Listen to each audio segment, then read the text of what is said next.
ഇനി ഒരു മണ്ഡലത്തിന്റെ ചരിത്രം തികയാൻ വേണ്ടി വിക്കിപീഡിയയോ ഗൂഗിളിലോ ഒന്നും പോയിട്ട് ഇങ്ങനെ തെരഞ്ഞ് സമയം കളയണമെന്നില്ല. റിപ്പോർട്ടറിലേക്ക് വരിക, റിപ്പോർട്ടറിന്റെ വെബ്സൈറ്റ് കാണുക, അവിടെ ഇലക്ഷൻ സർവേയുടെ പേജിൽ പോവുക, അവിടെ ഓരോ മണ്ഡലവും നിങ്ങൾ തിരഞ്ഞെടുക്കുക. ആദ്യ മണ്ഡലത്തിൽ MLAക്ക് റേറ്റിംഗ് കഴിഞ്ഞാൽ തൊട്ട് താഴെ വരുന്നത് ആ മണ്ഡലത്തിന്റെ നേരത്തെ ഷഫീഖ് സൂചിപ്പിച്ചതുപോലെ രാഷ്ട്രീയ സാമൂഹിക ചരിത്രമായിരിക്കും, മണ്ഡലത്തിന്റെ പൊതു സ്വഭാവമായിരിക്കും. എന്ന് പറഞ്ഞാൽ ഒരു റെഫറൻസ് ഡാറ്റ കൂടിയാണ് നമ്മളുടെ.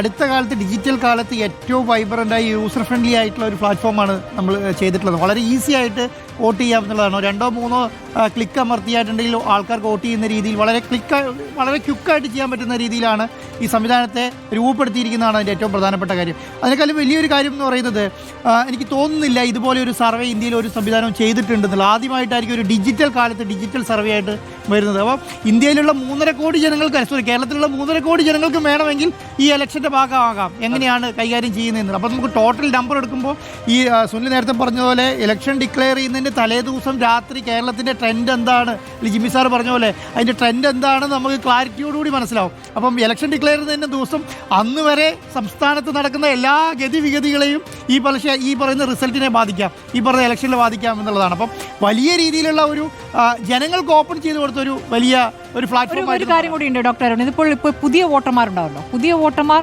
പ്രത്യേകിച്ച് രാഷ്ട്രീയ കക്ഷികളോട് ആഭിമുഖ്യമൊന്നും ഇല്ലാത്ത പുതിയ വോട്ടർമാർ ഈ പറയുന്ന ഇതിന്റെ ചരിത്രം, മണ്ഡലത്തിന്റെ ചരിത്രവും മണ്ഡലത്തിലെ വികസന കാര്യങ്ങളും ഒക്കെ വായിച്ച ശേഷം അതിനുശേഷം ഒരു തീരുമാനമെടുക്കാനുള്ള സാധ്യത അവർക്ക് ആ മണ്ഡലത്തെ കുറിച്ച് പഠിക്കാം. നിങ്ങളുടെ മണ്ഡലം ഉദാഹരണത്തിന് പുനലൂരാണ്, അതല്ലെങ്കിൽ കൊല്ലമാണ്, കുട്ടിയുമാണ്. ആ മണ്ഡലത്തിന്റെ രാഷ്ട്രീയ ചരിത്രം പഠിക്കുമ്പോഴാണ് ആ മണ്ഡലം എങ്ങനെയൊക്കെ സിങ് ചെയ്തിട്ടുണ്ട്, ഏതൊക്കെ കാലങ്ങളിൽ ആർക്കൊപ്പം നിന്നിട്ടുണ്ട്, ഏതൊക്കെ MLAമാർ നിന്നപ്പോൾ ജയിച്ചിട്ടുണ്ട്, പരാജയപ്പെട്ടിട്ടുണ്ട്, ആർക്കൊക്കെ ഭരണം കിട്ടിയപ്പോൾ ആർക്കൊക്കെ അധികാരം,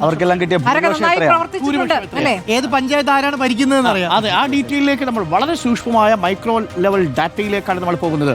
ഇനി പ്രിയപ്പെട്ട പ്രേക്ഷകരെ, ആളുകൾ ഇപ്പോൾ തന്നെ വോട്ട് ചെയ്ത് തുടങ്ങിയെന്നാണ് നമുക്ക് കിട്ടുന്ന ഫീഡ്ബാക്ക്. ഓപ്പൺ ആക്കിയിട്ടുണ്ട്.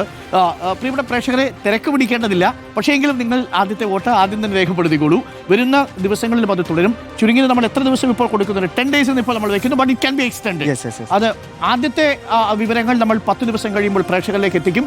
അത് കഴിഞ്ഞാൽ ഫൈനൽ ടാലി തിരഞ്ഞെടുപ്പിന്റെ പ്രഖ്യാപനത്തിന് തൊട്ട് മുമ്പ് പ്രേക്ഷകരുടെ മുന്നിലെത്തും. പ്രേക്ഷകർ കാണുന്ന ഈ QR കോഡ് സ്കാൻ ചെയ്താൽ നിങ്ങൾക്ക് ഈ ചോദ്യങ്ങളിലേക്ക് കടക്കാൻ സാധിക്കും. ഇപ്പോൾ സ്ക്രീനിൽ കാണുന്ന QR കോഡ് നിശ്ചിത ഇടവേളകളിൽ റിപ്പോർട്ടിന്റെ സ്ക്രീനിൽ ഞങ്ങൾ പ്രദർശിപ്പിക്കും.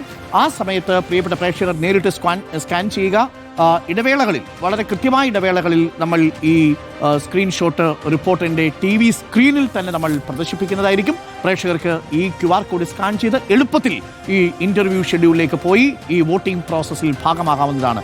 കഷ്ടിച്ചൊരു 5-10 മിനിറ്റിനുള്ളിൽ തന്നെ നിങ്ങൾക്ക് നിങ്ങളുടെ വോട്ടിംഗ് പൂർത്തിയാക്കാം. മണ്ഡലത്തെക്കുറിച്ച് പഠിക്കാനാണെങ്കിൽ കുറച്ചധികം സമയം നിങ്ങൾക്ക് എടുക്കാം.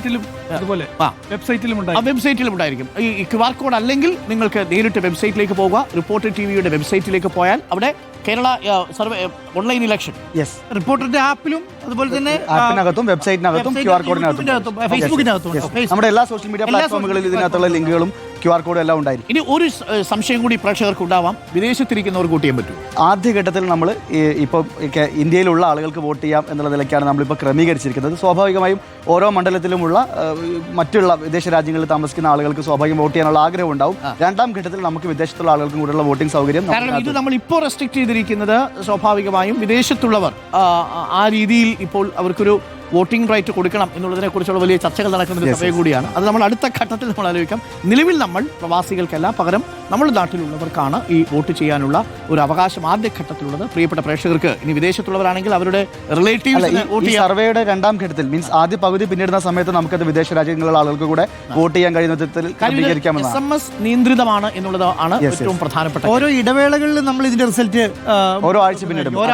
ഓരോ ആഴ്ചയിലും കൃത്യമായ ഇടവേളകളിൽ ഇതിന്റെ പ്രോഗ്രസ് പ്രിയപ്പെട്ട പ്രേക്ഷകരെ അറിയിക്കും. അപ്പോഴും ഈ പോളിംഗ് ക്ലോസ് ചെയ്യുന്നതിന് മുൻപ് തന്നെ ചുരുങ്ങിയത് 2 തവണയെങ്കിലും ഇതിന്റെ റിസൾട്ട് ഞങ്ങൾ പ്രേക്ഷകരെ അറിയിക്കാൻ ശ്രമിക്കുന്നതുമായിരിക്കും. അപ്പോൾ ഇതാണ് ഇതിന്റെ ടോട്ടലായിട്ടുള്ള സ്ട്രക്ചർ. അപ്പോൾ പ്രിയപ്പെട്ട പ്രേക്ഷകർ റിപ്പോർട്ടറിന്റെ വെബ്സൈറ്റിലേക്ക് വരിക. വെബ്സൈറ്റിൽ വന്നിട്ട് ഓരോ ചോദ്യങ്ങൾക്കും ഉത്തരം കണ്ടെത്താൻ ശ്രമിക്കുക. നമ്മൾ ഇതിന്റെ വിഷയങ്ങളിലേക്കൊന്ന് പോയി വരാം. കാര്യം ഈ വിഷയങ്ങൾ നമ്മൾ തിരഞ്ഞെടുത്തത് എന്തുകൊണ്ട് എന്നൊരു പ്രേക്ഷകർക്ക് ചിലപ്പോൾ ഒരു സംശയം ഉണ്ടാവും. ഈ തെരഞ്ഞെടുപ്പിനെ നിശ്ചയിക്കാൻ സാധ്യതയുള്ള പ്രധാനപ്പെട്ട വിഷയങ്ങൾ ഏത് എന്നുള്ളത് ഒരുപക്ഷെ സ്ക്രീനിൽ നമുക്ക് കാണിക്കാം.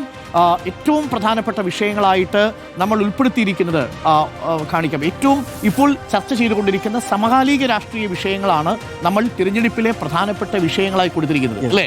നമുക്ക് ഓരോരോ വിഷയങ്ങളായിട്ട് തന്നെ പരിശോധിച്ചു പോകാം. അതെന്തുകൊണ്ട് ചർച്ചയാവുന്നു, എന്തുകൊണ്ട് നമ്മൾ ഉൾപ്പെടുത്തി എന്നുള്ളതാണ് പ്രധാനപ്പെട്ട ഒരു ഓപ്ഷൻ നമ്മൾ കൊടുത്തിരിക്കുന്നത്. ഈ തെരഞ്ഞെടുപ്പിൽ നിങ്ങളുടെ വോട്ടിനെ സ്വാധീനിക്കുന്ന ഏറ്റവും സുപ്രധാന വിഷയം ഏതാണ്? 1 വികസനം, 2 ക്ഷേമ പെൻഷൻ, 3 ശബരിമല സ്വർണ്ണക്കൊള്ള, 4 വർഗീയ പരാമർശങ്ങൾ, 5 അഴിമതി, 6 പോലീസ് നടപടികൾ, 7 വന്യജീവി പ്രശ്നങ്ങൾ, 8 സ്ഥാനാർത്ഥികളുടെ മികവ്, 9 ലൈംഗിക ആരോപണങ്ങൾ, 10 മറ്റുള്ളവ. ഒരു ഓപ്ഷൻ കൂടി കൊടുത്തിട്ടുണ്ട്. ഇതാണ് നമ്മൾ തെരഞ്ഞെടുത്തിരിക്കുന്നത്.